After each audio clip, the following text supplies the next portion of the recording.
তিনি রাঙ্গা তরবারি হাতে নিয়ে দাঁড়িয়ে গেলেন, মুহাম্মদকে আমি হত্যা করব। আপনি যে নবী, আপনি যে রাসূল, এটা কি সত্য নয়? বলে, হ্যাঁ, আমি যে নবী, আমি রাসূল, এটা সত্য। বিশ্বনবীর চাচা বললেন, মুহাম্মদ, মনে হয় ওমর তোমাকে আক্রমণ করার জন্য আসতেছে।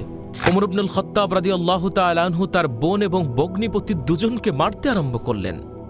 শরীর দিয়ে রক্ত পড়ছে। একজন মানুষ ইসলামের সবচেয়ে বড় শত্রু থেকে শুধুমাত্র একটি আয়াতের মাধ্যমেই যিনি ইসলামের সবচেয়ে বড় রক্ষক হয়ে গেলেন, তিনি আর কেউ নন, ইসলামের দ্বিতীয় খলিফা আমিরুল মুমিনিন হযরত ওমর ইবনুল খাত্তাব রাদিয়াল্লাহু তাআলা আনহু। কি ছিল সেই আয়াতে? কি ছিল তার পরিবর্তনের গল্প? সেটাই আমি আপনাদের সামনে আজকে আলোকপাত করব। হযরত ওমর ইবনুল খাত্তাব রাদিয়াল্লাহু তাআলা আনহু ছিলেন একজন সাহসী মানুষ, যাকে সবাই ভয় পেত। হযরত ওমর ইবনুল খাত্তাব রাদিয়াল্লাহু তাআলা আনহু তিনি মক্কায় আধিপত্যবাদ তিনি বিস্তার করেছিলেন। মক্কায় তাকে দেখে সবাই ভয় পেত। হযরত মুহাম্মদ সাল্লাল্লাহু আলাইহি ওয়াসাল্লাম ইসলামের দাওয়াত দিতেন, আর সেই দাওয়াতে তিনি বাধা হয়ে দাঁড়িয়ে যেতেন। হযরত ওমর ইবনুল খাত্তাব রাদিয়াল্লাহু তাআলা আনহু মুসলমানদের নির্যাতনের বিভিন্ন কাজেও তিনি অংশগ্রহণ করেছিলেন। এবং মক্কাবাসীতে ঘোষণা হলো, মুহাম্মদ সাল্লাল্লাহু আলাইহি ওয়াসাল্লামকে যে হত্যা করতে পারবে তাকে অনেক উট প্রদান করা হবে, অনেক স্বর্ণ মুদ্রা প্রদান করা হবে। হযরত ওমর ইবনুল খাত্তাব রাদিয়াল্লাহু তাআলা আনহু তখন ইসলাম গ্রহণ করেন নাই। তিনি রাঙ্গা তরবারি হাতে নিয়ে দাঁড়িয়ে গেলেন, মুহাম্মদকে আমি হত্যা করব। হযরত মুহাম্মদ সাল্লাল্লাহু আলাইহি ওয়াসাল্লামকে হত্যা করার জন্য তিনি রওনা হয়ে গেলেন। পথিমধ্যে একজন ব্যক্তি তাকে পেলেন, জিজ্ঞেস করলেন, ওমর, তুমি এত রাগান্বিত অবস্থায় কোথায় যাও? ওমর ইবনুল খাত্তাব রাদিয়াল্লাহু তাআলা আনহু বলছেন, মুহাম্মদকে হত্যা করার জন্য যাচ্ছি।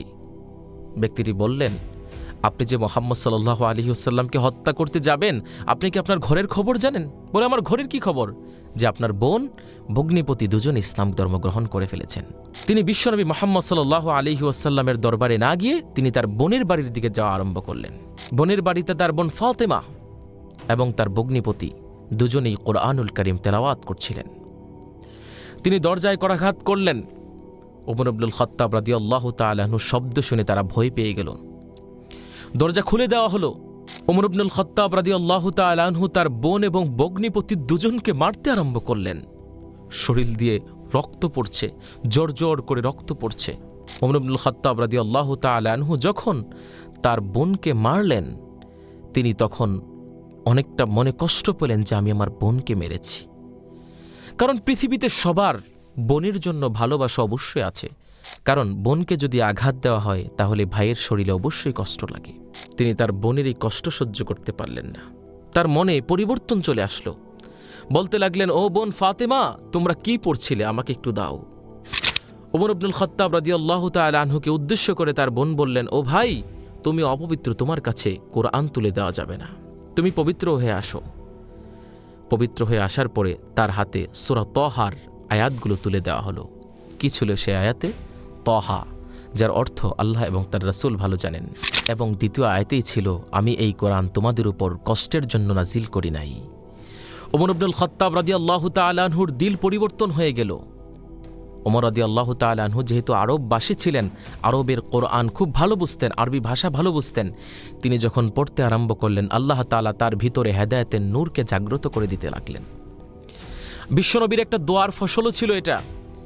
কিছুদিন আগে বিশ্বনবী দোয়া করেছিলেন, আল্লাহ, আপনি হয়তো আবু জাহেল অথবা ওমরকে ইসলামের জন্য কবুল করে নেন। আল্লাহ তাআলা এই দোয়াটা হযরত ওমর ইবনুল খাত্তাব রাদিয়াল্লাহু তাআলা আনহুর জন্য কবুল করে নিয়েছিলেন।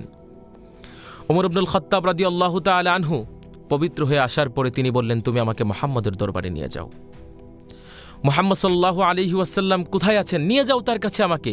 বিশ্বনবী মুহাম্মদ সাল্লাল্লাহু আলাইহি ওয়াসাল্লাম তখন দারুল আরকামে সাহাবীদেরকে নিয়ে বসে তালিম দিচ্ছিলেন। সাহাবীরা ওমর রাদিয়াল্লাহু তাআলা আনহুকে দেখলেন। হামজা ইবনে আব্দুল মুত্তালিব বিশ্বনবীর চাচা বললেন, মুহাম্মদ, মনে হয় ওমর তোমাকে আক্রমণ করার জন্য আসতেছে। আমরা তাকে আজকে মেরে ফেলবো, হত্যা করে ফেলবো, আমরা তার প্রতিরোধ করব। মুহাম্মদ সাল্লাল্লাহু আলাইহি ওয়াসাল্লাম বললেন, তুমি তাকে আসতে দাও। হযরত ওমর ইবনুল খাত্তাব রাদিয়াল্লাহু তাআলা আনহু এসে বিশ্বনবীর কাছে কালিমা পড়ে তিনি মুসলমান হয়ে গেলেন। লা ইলাহা ইল্লাল্লাহু মুহাম্মাদুর রাসূলুল্লাহ সাল্লাল্লাহু আলাইহি ওয়াসাল্লাম। যেই ব্যক্তিটি বিশ্বনবীকে খুন করার জন্য এসেছিল, সেই ব্যক্তিটি কোরআনের আয়াতের মাধ্যমে আল্লাহ রাসূল সাল্লাল্লাহু আলাইহি ওয়াসাল্লামের দোয়ার বরকতে তিনি ইসলাম ধর্ম গ্রহণ করলেন। ইসলামের দ্বিতীয় খলিফা হয়ে গেলেন। ইভেন বিশ্বনবী মুহাম্মদ সাল্লাল্লাহু আলাইহি ওয়াসাল্লাম নিজে বলেছেন, আমার পরে কোনো নবী নাই, আমার পরে কোনো রাসূল নাই। যদি আমার পরে কোনো নবী অথবা রাসূল হতো তাহলে হযরত ওমর ইবনুল খাত্তাব রাদিয়াল্লাহু তাআলা আনহু তিনি রাসূল হয়ে যেতেন। আল্লাহু আকবার।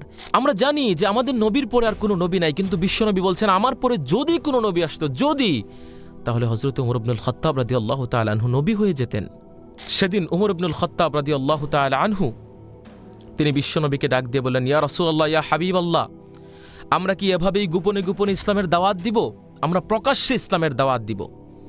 বিশ্বনবী ওমর ইবনুল খাত্তাব রাদিয়াল্লাহু তাআলা আনহুকে থামিয়ে দিলেন, বললেন, না ওমর, আমাদের যখন আরো শক্তি হবে আমরা তখন প্রকাশ্যে দাওয়াত দিব।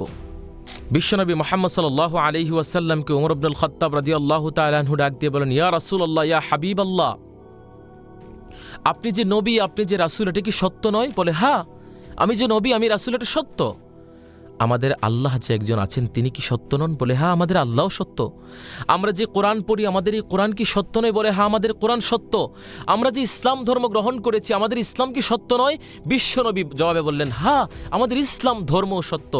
হযরত ওমর ইবনুল খাত্তাব রাদিয়াল্লাহু তাআলা আনহু বললেন, আপনি যদি সত্য নবী হন, আপনি যদি সত্য রাসূল হন, আল্লাহ তাআলা যদি সত্য হন, ইসলাম ধর্ম যদি সত্য হয়, কোরআন যদি সত্য হয়, তাহলে সত্যের কথা কেন গোপনে গোপনে দিব? আমরা প্রকাশ্যে ইসলামের দাওয়াত দিব। নৌ মুসলিম 11 জন সাহাবীদেরকে নিয়ে তিনি বের হয়ে গেলেন সারিবদ্ধভাবে। তিনি স্লোগান তুলতে আরম্ভ করলেন, নারে তাকবীর, আল্লাহু আকবারের স্লোগান। তিনি ডাক দিয়ে বললেন, ও মক্কাবাসীরা, কে আছো সন্তানগুলোকে এতিম করবে, পারলে আমি উমরকে থামাও। কে আছো স্ত্রীগুলোকে বিধবা করবে, পারলে আমি উমরকে থামাও। কে আছো মায়ের বুকগুলো খালি করবে, পারলে আমি উমরকে থামাও। সেদিন বিশ্বনবী মুহাম্মদ সাল্লাল্লাহু আলাইহি ওয়াসাল্লামের সাহাবী হযরত ওমর ইবনুল খাত্তাব রাদিয়াল্লাহু তাআলা আনহু এবং 11 জন সাহাবী নিয়ে যে স্লোগানের তাকবীর তুলেছিলেন, মক্কাবাসী ভয়ে প্রকম্পিত হয়ে গিয়েছেন। উমর রাদিয়াল্লাহু তাআলা আনহু ইসলাম ধর্ম গ্রহণ করেছেন, এটা তো ইসলামের জন্য সবচেয়ে বড় পাওয়া। ইসলাম প্রকাশ্যে আসতে শুরু করলো, ইসলামের দাওয়াত দেওয়া আরম্ভ করলো, আজান দিতে আরম্ভ করলো। ইসলামের প্রকাশ্যে দাওয়াত, হযরত ওমর ইবনুল খাত্তাব রাদিয়াল্লাহু তাআলা আনহুর সেই সাহসী ভূমিকা, ইসলামের জন্য তিনি এত কাজ করলেন, এত কিছু করলেন। আল্লাহ রাসূল বলতে বাধ্য হলেন, লা নাবিয়্যা বা'দি ওয়ালা রাসূলা, আমার পরে কোনো নবী নাই, আমার পরে কোনো রাসূল নাই। যদি কোনো নবী হতো, যদি কোনো রাসূল হতো, তাহলে ওমর ইবনুল খাত্তাব রাদিয়াল্লাহু তাআলা আনহু নবী হয়ে যেতেন। সুবহানাল্লাহ, কি করুণ ঘটনা ভাই, কি করুণ ঘটনা আমার প্রিয় ভাই এবং বোনেরা। একটু কল্পনা করুন তো, যে ব্যক্তির ইসলামের সবচেয়ে বড় শত্রু ছিল, তিনি ইসলাম ধর্ম গ্রহণ করে ইসলামের সবচেয়ে বড় রক্ষক হয়ে গেলেন। এবং বিশ্বনবী মুহাম্মদ সাল্লাল্লাহু আলাইহি ওয়াসাল্লাম বলতেন, ওমর রাদিয়াল্লাহু তাআলা আনহু যেই রাস্তা দিয়ে যেতেন, 40 দিন পর্যন্ত শয়তান ওই রাস্তা দিয়ে যেত না। ওমর ইবনুল খাত্তাব রাদিয়াল্লাহু তাআলা আনহুর সেই করুণ কাহিনীগুলো আমরা যখন শুনি, ইসলামের আগে কি ছিলেন, ইসলামের গ্রহণ করার পরে কি হয়ে গেলেন, আমরা আমাদের নিজেদের জীবনের দিকে একটু তাকাই তো। ইসলামকে আমরা কতটা ভালোবাসি, ইসলামকে আমরা কতটা ভালোবাসতে পেরেছি। আপনি নিজের সাথে মিলান, আমি মিলাই যে কতটুকু পেরেছি আমরা ইসলামকে ভালোবাসতে, আমরা কতটুকু ইসলামের রক্ষক হতে পেরেছি, আমরা ইসলামকে কতটুকু নিজের ভিতরে ধারণ করি। ওমর রাদিয়াল্লাহু তাআলা আনহু নিজের বোনকে মারার পরে বোনের প্রতি যে ভালোবাসা ছিল, অন্তর পরিবর্তন হয়ে গিয়েছে। কোরআনের যে আয়াত ছিল, অন্তর পরিবর্তন হয়ে গিয়েছে। তাহলে আমি কেন কোরআন পড়ি না? আমিও কোরআন পড়ি, আমার দিলের পরিবর্তন আল্লাহ তাআলা করে দিবেন। ইসলামের জন্য আমাদের সব সময় আমাদের ভালোবাসা আমাদের অন্তরে থাকতে হবে, তাহলে আমরা প্রকৃত মুমিন হতে পারবো। আমরা চাই আমাদের জীবনটা ইসলামের রঙে রাঙাতে, আমরা আমাদের কোরআনকে আঁকড়ে ধরতে চাই, কোরআনের মাধ্যমে আমাদের জীবনকে রাঙাতে চাই। আল্লাহ তাআলা আমাদের সবাইকে কবুল করুন।